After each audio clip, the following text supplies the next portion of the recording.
Մայք, շատ շնորհակալ եմ, որ դուք ժամանակ եք հատկացրել եկել եք այս միջոցառմանը։ Միջոցառման հիմնական նպատակը առողջ հանրային մեծ տեսարան ունեցող անձանց,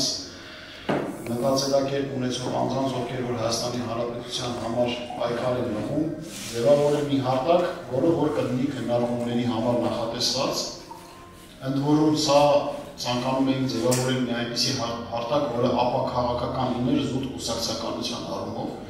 որտեղ ներգրավված անձիկ, ներգրավված փորձագետները, մասնագետները կարող են այլ քաղաքական հայացքներ ունենալ, այլ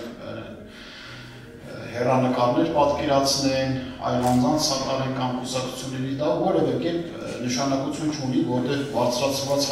հարցերը համահայկական են, վերաբերում են բոլորին, անկախ քաղաքական հայացքներից, ճաշակներից և հետագա ընկալումներից։ Այս հարտակի հիմնական նպատակը այն է, որ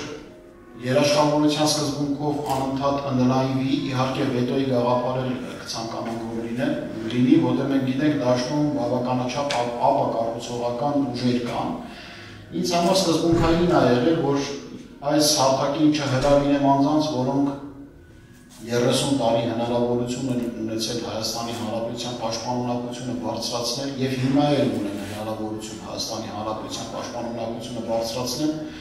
ավաղ այդ առումով որևէ տրամաբանական ռացիոնալ քաղաքականություն չեն անում և ասեմ ավելին, անգամ որոշակի ռիսկերով են հանդես գալիս, որոնք առիթ են հանդիսանում, որպեսզի մենք ձևավորենք նմանատիպ հարթակներ և Հայաստանի Հանրապետության պաշտպանության մասին խոսենք։ Եվ Հայաստանի Հանրապետության պաշտպանության մասին խոսել ոչ թե զինված ուժերի, ռազմական ուժի և երկրի պոտենցիալի զորաշարժի առումով, այլ Հայաստանի Հանրապետության հիմքերի, արժեքների, խորհրդանիշների, հռչակագրի, սիմվոլների առումով։ Դուք բոլորդ գիտեք, որ այս տարի Քաղաքացիական պայմանագիր կուսակցությունը իր 7-րդ համագումարին հռչակագիր հրապարակեց, որտեղ նշված է, որ ժողովրդից մանդատ են ցանկանում 4-րդ հանրապետություն հիմնելու։